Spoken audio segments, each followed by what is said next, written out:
ब्याज दर में बढ़ोतरी करने के बजाय घटाया जा रहा है और आदमी की जो क्षमता है जमा करने की, जिसमें शासन को फायदा हो, वो दिन पे दिन घटते जा रहा है। क्योंकि इससे कर्मचारी हो चाहे आम आदमी को उसकी आय में ब्याज दर कम होने के कारण वो निकाल के खर्च कर लेता है, तो उसमें आगे के जमा करने की राशि नहीं होती। क्योंकि ब्याज दर बहुत कम है तो जमा करके क्या करेंगे, ऐसा है। जमा इसलिए इन फ्यूचर के लिए किया जाता है। अब फ्यूचर के लिए इसलिए नहीं कर रहे हैं कि वो बचत ब्याज राशि बहुत कम दे रहा है। ब्याज दर में कमी होने से जो संचय की जो क्षमता है कमी होती जा रही है। इवन के जिन्होंने अपनी इच्छाओं को दमन करते हुए एफडी के कराए हैं, उसमें टीडीएस काटे जा रहे हैं। इनकम टैक्स के दायरे में नहीं आने के बाद भी बैंक द्वारा टीडीएस काट दिया जाता है और बोलते हैं कि जब रिटर्न भरेंगे तब आपको वापस होगा। ये बहुत ही मतलब गलत नीति है सरकार की। नमस्कार, मैं रविश कुमार। अभी आपने जिन लोगों को सुना, उन लोगों ने कभी कहा तो नहीं, लेकिन उन्हें पता है कि उनका जीवन कैसे चल रहा है। रिश्तेदारों के व्हाट्सएप ग्रुप में बस यही पूछ लीजिए कि बैंकों में बचत पर मिलने वाले ब्याज का क्या हाल है। वे प्याज का रोना रोने लगेंगे ताकि आपका ध्यान बढ़ जाए और इस सवाल का जवाब न देना पड़े। ऐसे बहुत से लोग हैं जो बैंकों में बचत पर मिलने वाले ब्याज से अपना खर्च चलाते हैं। यह एक निश्चित सी कमाई होती है और ज्यादातर मामलों में बहुत सीमित भी। अब अगर यह कमाई भी घटने लगे, माइनस में चली जाए, तो आप अंदाजा लगा सकते हैं कि गोदी मीडिया पर भारत को सुपर पावर बताने की होड़ क्यों मची है। इसलिए ताकि आम लोगों की खस्ता आर्थिक हालात पर चर्चा ना हो। जिस तरह से अच्छी नौकरी और अच्छी सैलरी के दिन चले गए, उसी तरह से सुरक्षित बचत के भी दिन चले गए हैं। या तो शेयर बाजार का खेल सीख लीजिए या फिर माइनस में जा रही कमाई को देखते रहिए। आपके पुराने सारे रास्ते बंद हो चुके हैं। स्टेट बैंक ऑफ इंडिया की रिपोर्ट में माना गया है कि बचत पर ब्याज से जीने वाले लोगों की कमाई नेगेटिव हो गई है। बैंक की अर्थशास्त्री ने सुझाव दिया है कि जो वरिष्ठ नागरिक हैं, उनकी हालत ठीक नहीं है। सरकार को बचत के ब्याज पर आयकर लगाने पर विचार करना चाहिए। इस समय वरिष्ठ नागरिकों को 50,000 से अधिक ब्याज होने पर टैक्स लगता है। सवाल है कि ऐसे बहुत से लोग हैं जिनकी नौकरी चली गई है, जो बचत पर ही गुजारा कर रहे हैं। बेटों को भी नौकरी नहीं मिली, बेटियों को भी नहीं मिली। ब्याज कम होने की मार उन पर भी पड़ी है, तो उन्हें भी ब्याज पर लगने वाले टैक्स से राहत क्यों न दी जाए। क्या आप ऐसे किसी रिटायर्ड रिश्तेदार को जानते हैं जो इन दिनों ब्याज में होने वाली कमी और अपनी कमाई के घटने से परेशान हैं, उस पर आपस में बात कर रहे हैं। स्टेट बैंक ऑफ इंडिया ने अपनी रिपोर्ट में लिखा है कि वरिष्ठ नागरिकों को टैक्स में राहत देने से उनके हाथ में खर्च के लिए पैसा आएगा। बैंक अब ब्याज बढ़ाने की स्थिति में नहीं रहे। मुद्रास्फीति, महंगाई की दरों को आप ब्याज के साथ एडजस्ट करेंगे तो पता चलेगा कि कमाई कितनी घट गई है, नेगेटिव हो चुकी है। इसलिए भी लोगों के पास खर्च करने के लिए पैसे नहीं है। मॉनसून सत्र में कांग्रेस नेता मनीष तिवारी ने एक सवाल पूछा कि क्या यह सही है कि बैंकों में एक साल के लिए जमा पैसे पर मिलने वाला ब्याज महंगाई की दर के सामने कम हो गया है। इसके जवाब में वित्त राज्य मंत्री ने एक चार्ट पेश किया है। जून 2020 से मई 2021 के बीच महंगाई की दरों और ब्याज दरों का एक चार्ट सरकार ने बनाकर एक लिखित जवाब के रूप में पेश किया, जो आपके स्क्रीन पर है। आप देख सकते हैं कि बैंकों का ब्याज महंगाई की दर से कितना कम हो चुका है। इस जवाब में वित्त राज्य मंत्री ने बताया है कि बैंकों की ब्याज दरों में कमी करने से भी उधार लेने की दर में कोई खास वृद्धि नहीं हुई है, जस की तस बनी हुई है। यानी लोग लोन लेने की स्थिति में नहीं हैं। नौजवानों के पास नौकरी नहीं है, बुजुर्गों के पास बचत से कमाई नहीं है। 80 करोड़ लोग मुफ्त अनाज की लाइन में लगे हैं। इस तंगी को समझने के लिए आप उत्तर प्रदेश का उदाहरण ले सकते हैं। पिछले दिनों मोदी थैला बांटने का विज्ञापन अखबारों में छपा। यूपी के मुख्यमंत्री और भारत के प्रधानमंत्री की तस्वीर भी छपी। इसके विज्ञापन में बताया गया कि यूपी के 15 करोड़ लोगों को राशन और झोला दिया जाएगा। यूपी की आबादी 24 करोड़ है। 24 करोड़ में से 15 करोड़ लोग मुफ्त राशन पर आश्रित हैं। अगर इससे भी आबादी के लिहाज से भारत के इस सबसे बड़े राज्य की गरीबी का अंदाजा नहीं होता है, तो आप भारतीय रिजर्व बैंक की handbook of statistics on the Indian economy 2020-21 पढ़ सकते हैं। इसमें बताया गया है कि यूपी की प्रति व्यक्ति आय पर कैपिटा इनकम 44,600 रुपए है। यह कितना कम है सिर्फ एक आंकड़े से पता चल जाता है। पंजाब और उत्तराखंड की प्रति व्यक्ति आय 1.25 लाख से अधिक है, गोवा की तो 3 लाख है। इस आंकड़े से आप समझ सकते हैं कि यूपी के लोगों के पास कितना कम पैसा है, कितनी गरीबी है। मोदी झोला ना मिले तो 2 वक्त का खाना मुश्किल हो जाए। इंडियन एक्सप्रेस में उदित मिश्रा ने भारतीय रिजर्व बैंक के इस हैंडबुक पर एक विश्लेषण पेश किया है। उनके अनुसार 2018 से 2020 के बीच उत्तर प्रदेश में प्रति व्यक्ति आय की वृद्धि राष्ट्रीय औसत से भी बहुत कम है। अगर आप इसमें 2021 के भी आंकड़े शामिल कर लें तो प्रति व्यक्ति आय में वृद्धि 0.1% हो जाती है, यानी 4 साल में प्रति व्यक्ति आय बढ़ी ही नहीं। यह उस विकास का हाल है जिसकी तारीफ में करोड़ों रुपए के विज्ञापन छपवाए जा रहे हैं। तो आपने देखा कि एक बड़ा राज्य है जहां के लोगों की आय बढ़नी बंद हो गई है। दूसरी तरफ बैंकों में बचत के ब्याज पर जीने वालों की कमाई नेगेटिव हो गई है। हम ऐसे समाज में बात कर रहे हैं जिसकी आर्थिक स्थिति खराब हो चुकी है। पहले तो 11% 10% मिलता था, उससे पूरा हो जाता था।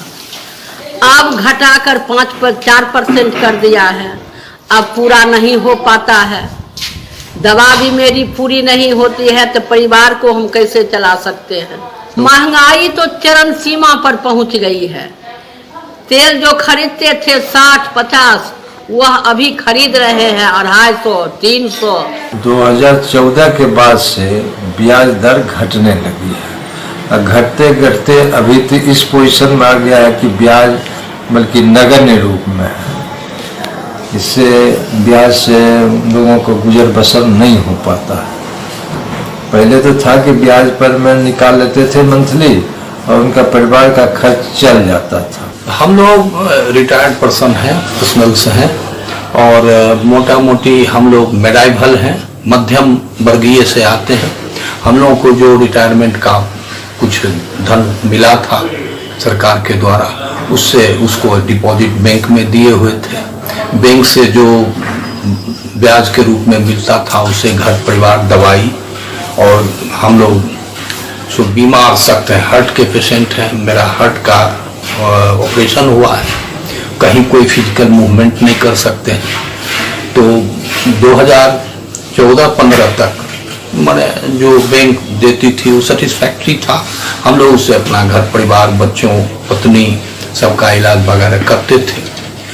2019 के बाद एकाएक बैंक ने ब्याज दर में इतनी कटौती कर दी जिससे ब्याज की राशि इतनी कम आती है कि न तो हम लोग घर परिवार चला पाते हैं। पहले 14 से 15% देती थी सरकार, बैंक देते थे। आज 3.25% से 3.5% पर हम लोगों को लाके छोड़ दिया, कुछ कर नहीं पाते हैं।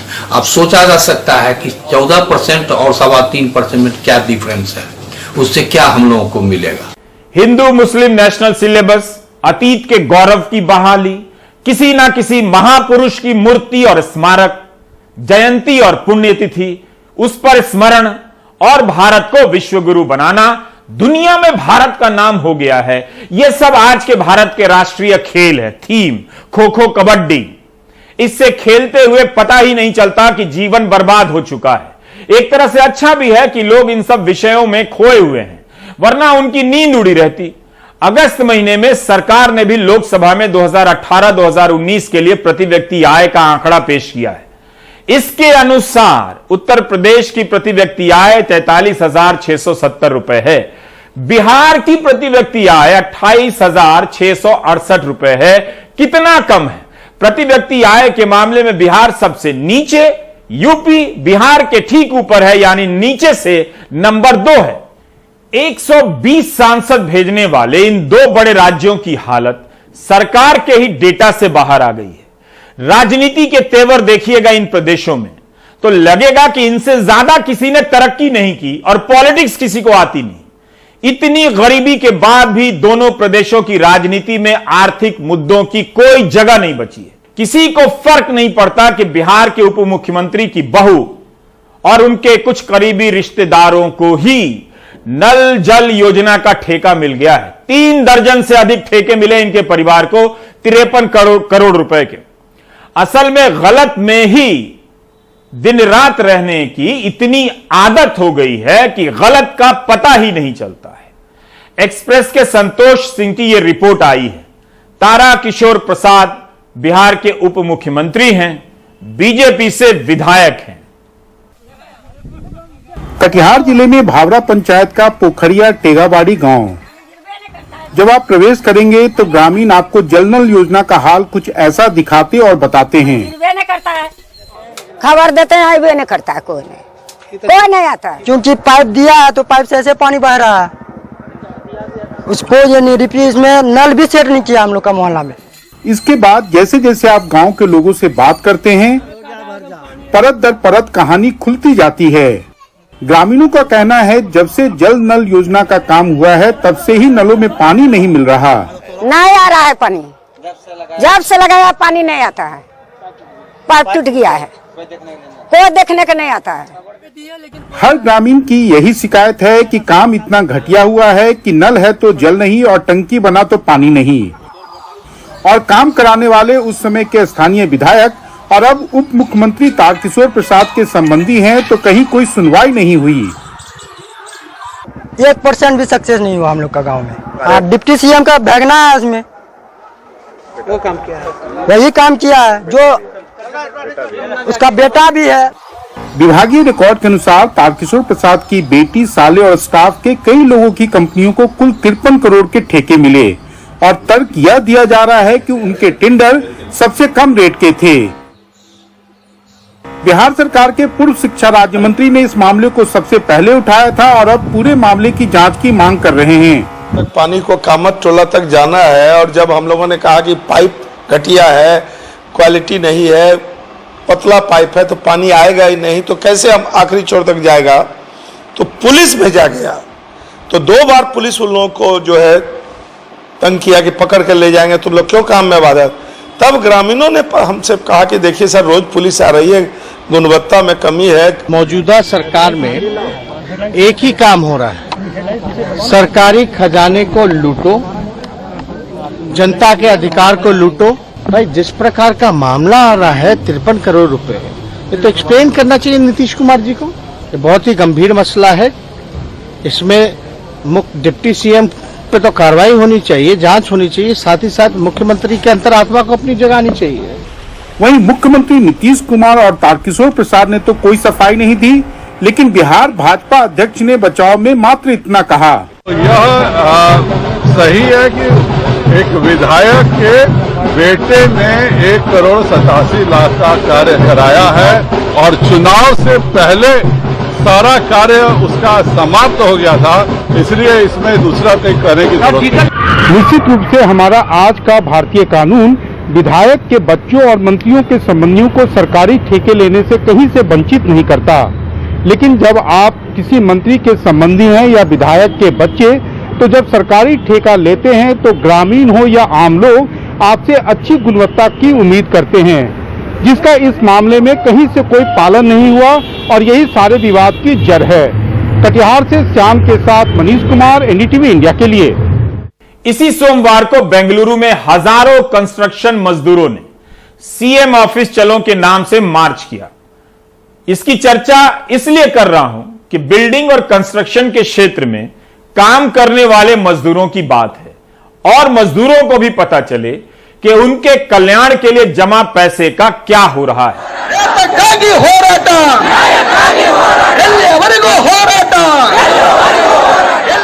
बेंगलुरु में हुए इस प्रदर्शन में कई मजदूर संगठन एक साथ आगे आए हैं। सीटू के नेता ने फोन पर बताया कि कर्नाटक का कंस्ट्रक्शन वेलफेयर बोर्ड उसके पास 10,400 करोड़ रुपए जमा हैं और करीब 30 लाख मजदूर पंजीकृत हैं।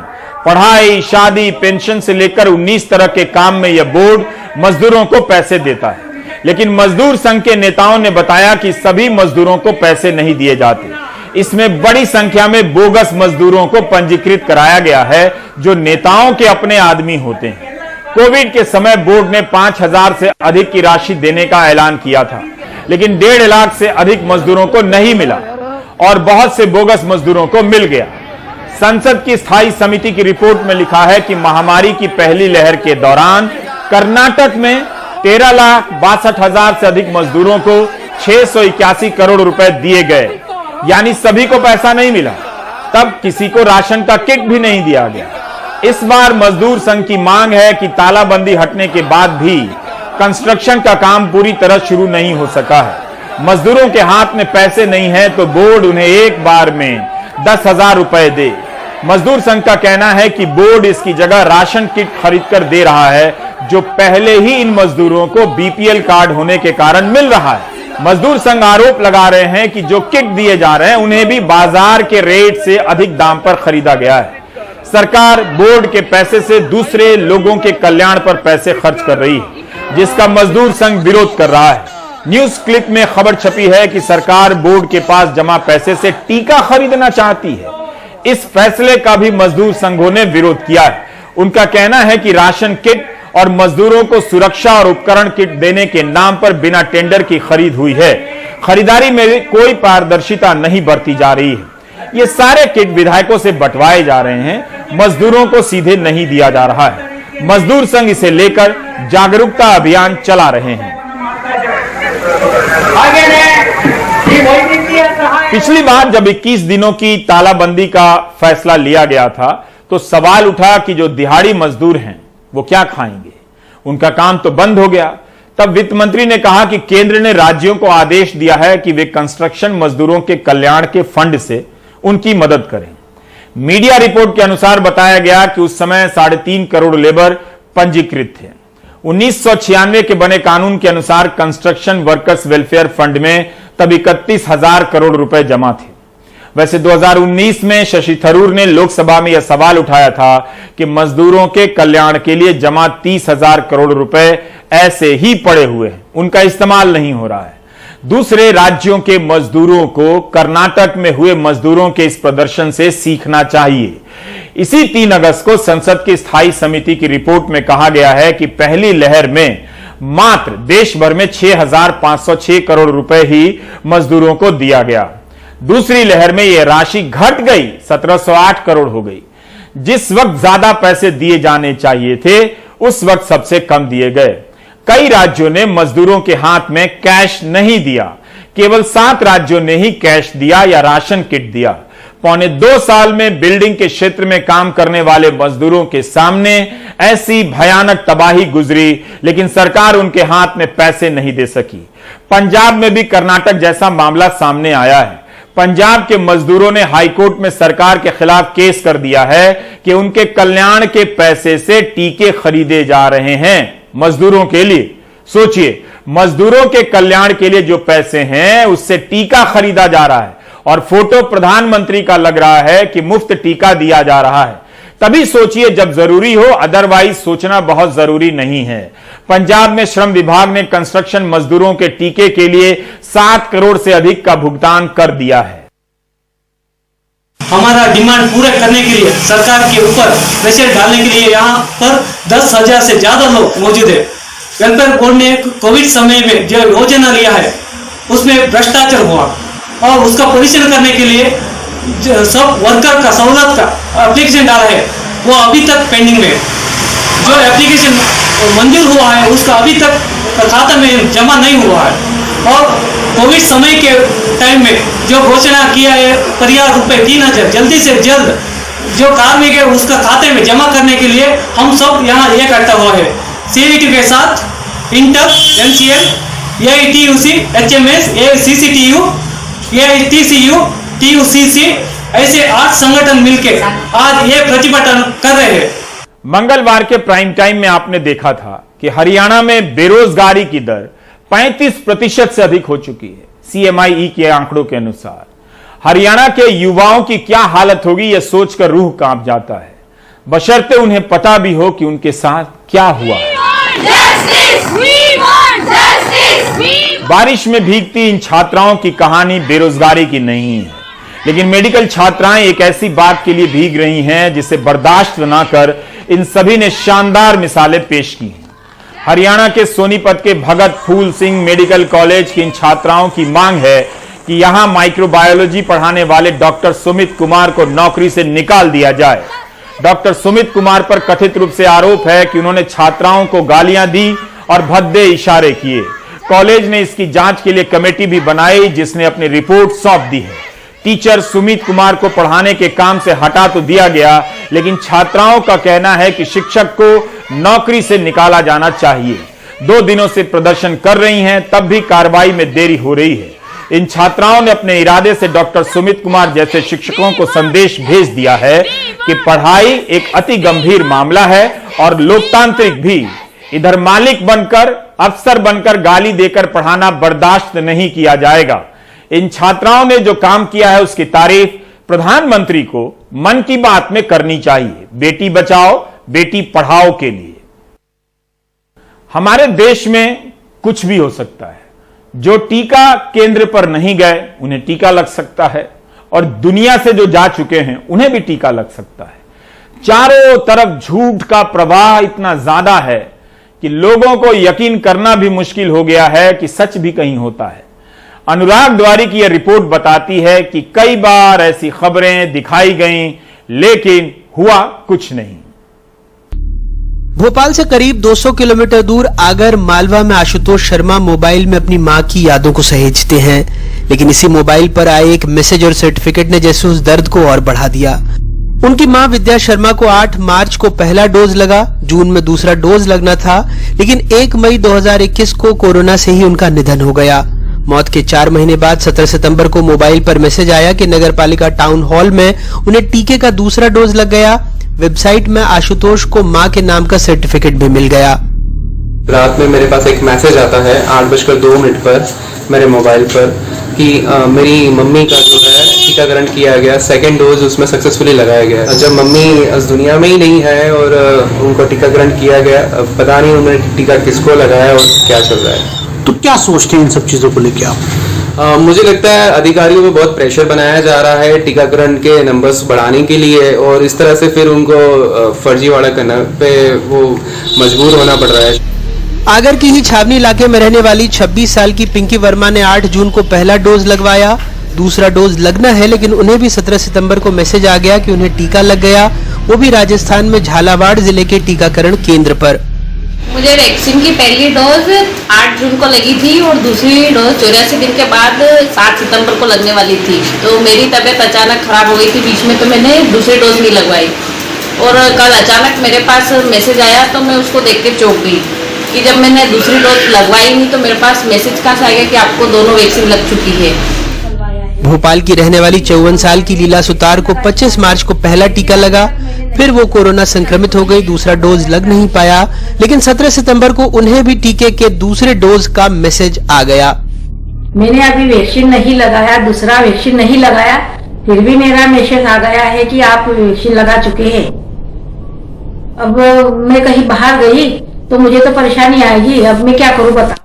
मध्य प्रदेश में 5,86,58,290 टीके के डोज लग चुके हैं, यानी लगभग 84% आबादी को टीके की एक डोज मिल गई है, लेकिन लगभग 52 लाख लोगों को जिन्हें दूसरा डोज लगना है उन्हें भी डोज का इंतजार है। भोपाल में 5,000 ऐसे लोग भी हैं जिन्हें दोनों डोज लगने के बाद सर्टिफिकेट नहीं मिला है। लोगों का आरोप है ये आंकड़े बढ़ाने का खेल है, सरकार कह रही है छोटी सी दिक्कत।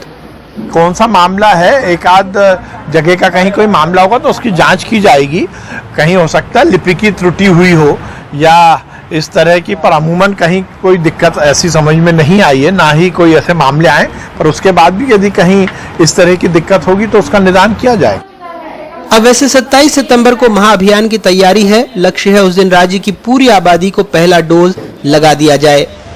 शुक्रवार को ही देश में टीकाकरण के सभी रिकॉर्ड तोड़ते हुए 2.5 करोड़ टीके लगाने का दावा किया गया। मध्य प्रदेश जो कुछ महीनों पहले टीकाकरण में 7वें नंबर पर था, उसने भी दावा किया कि अब वो दूसरे स्थान पर है।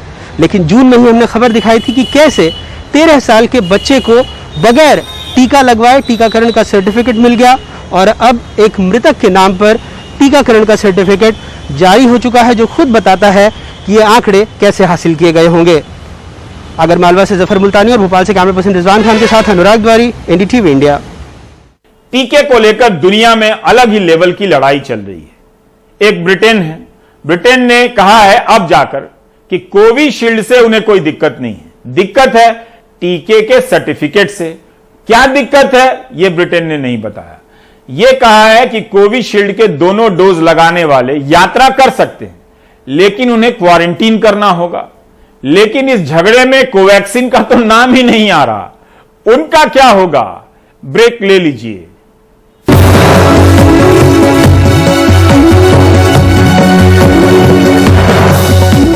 गुजरात में मुंद्रा बंदरगाह पर 21,000 करोड़ की हेरोइन पकड़ी गई है। 21,000 करोड़ कोई सामान्य राशि नहीं है। यह तो उस हेरोइन की कीमत है जो एक साथ मुंद्रा पोर्ट पर पकड़ी गई है। जो नहीं पकड़ी गई है और जो पूरे देश में सप्लाई हो चुकी है, उसकी कीमत का अंदाजा लगाया जा सकता है। इसके पहले भी अखबारों में ऐसी खबरें छपकर गायब हो जाती रही हैं, लेकिन अगर आप उन तमाम खबरों को एक साथ रखकर देखेंगे तो फिर 21,000 करोड़ की हेरोइन पकड़े जाने की घटना पर हैरानी नहीं होगी। बस इसे लेकर सवाल नहीं होगा कि यह किसकी जवाबदेही है। भारत में ड्रग्स का इतना गहरा जाल कैसे बिछ गया? हमने पिछले 2-3 महीनों के दौरान ड्रग्स के पकड़े जाने से संबंधित कुछ खबरों के बारे में सर्च किया तो यह तस्वीर आपके सामने है। इस साल जुलाई में जब दिल्ली पुलिस ने 2,500 करोड़ की हेरोइन पकड़ी, तब पुलिस ने दावा किया कि 10 साल में यह अब तक की सबसे बड़ी खेप पकड़ी गई है। खबरों के मुताबिक इसे मध्य प्रदेश के शिवपुरी ले जाया जा रहा था, जहां की एक फैक्ट्री में इसे तराशा जाना था। जुलाई में ही महाराष्ट्र में 879 करोड़ की हेरोइन पकड़ी गई। इस साल मई में दिल्ली में 250 करोड़ की हेरोइन पकड़ी गई। इसी 31 अगस्त को पंजाब में 100 करोड़ की हेरोइन पकड़ी गई है। इन सभी खबरों में अफगानिस्तान और ईरान का नाम आ रहा है। सिर्फ इन छिटपुट खबरों में ही हजारों करोड़ से अधिक की हेरोइन पकड़े जाने की खबर है। ड्रग्स के कारोबार का मामला राष्ट्रीय सुरक्षा से भी जुड़ता है, लेकिन इसके पकड़े जाने का काम डिपार्टमेंट ऑफ रेवेन्यू इंटेलिजेंस के पास है, गृह मंत्रालय के पास नहीं है। इस विभाग को डीआरआई कहते हैं। गुजरात के मुंद्रा बंदरगाह पर 21,000 करोड़ की हेरोइन पकड़ी गई है। इस बारे में एनवी श्रीनिवास की खबर छपी है डेक्कन क्रॉनिकल में, और दूसरी जगहों पर भी दूसरे लोगों की छपी है। इसमें लिखा है कि गुजरात के मुंद्रा बंदरगाह पर 3,000 किलोग्राम हेरोइन पकड़ी गई है। यह सुई के नोक के बराबर है। ड्रग तस्करों ने इसके पहले 24,000 किलोग्राम हेरोइन की तस्करी की है और उसे अपने नेटवर्क के जरिए पूरे देश के अलग अलग हिस्सों में पहुंचा दिया है। अखबार लिखता है कि अगर डीआरआई के अनुसार 3,000 किलोग्राम हेरोइन की कीमत 9,000 करोड़ मान भी ले, तो उसी दाम के अनुसार भारत में 72,000 करोड़ से अधिक की हेरोइन पहुंच चुकी है। इस साल जून में विजयवाड़ा की एक कंपनी ने 25,000 किलोग्राम ड्रग्स का आयात किया और अपने रिकॉर्ड में इसे टेलकम पाउडर बता दिया। अखबार ने दावा किया है कि उसके पास बहुत सारे दस्तावेज मौजूद हैं जो साबित करते हैं कि जिस ट्रक से गुजरात से दिल्ली तक इसकी ढुलाई हुई है, उसने 1176 किलोमीटर के रास्ते में एक बार भी किसी टोल गेट को पार नहीं किया है। यह कैसे हो सकता है? क्या इसका मतलब है कि इतनी भारी मात्रा में ड्रग्स गुजरात में ही मौजूद है, या फिर इसे किसी सुरक्षित ठिकाने पर पहुंचाया जा सका है? जाहिर है इस रिपोर्ट से भी कई सवालों के जवाब नहीं मिलते हैं।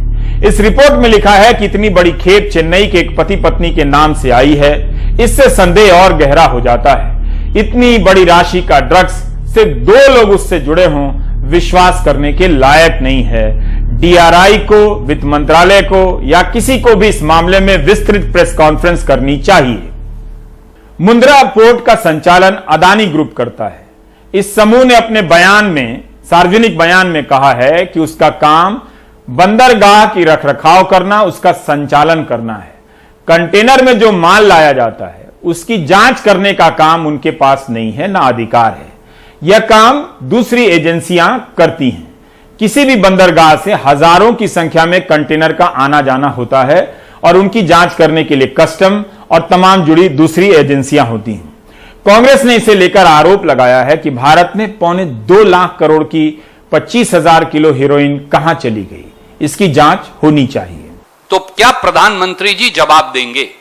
सवाल नंबर 1, 1,75,000 करोड़ के 25,000 किलो हीरोइन ड्रग्स कहां गए, जो तथाकथित तौर से जून में आए थे इसी अडानी पोर्ट से?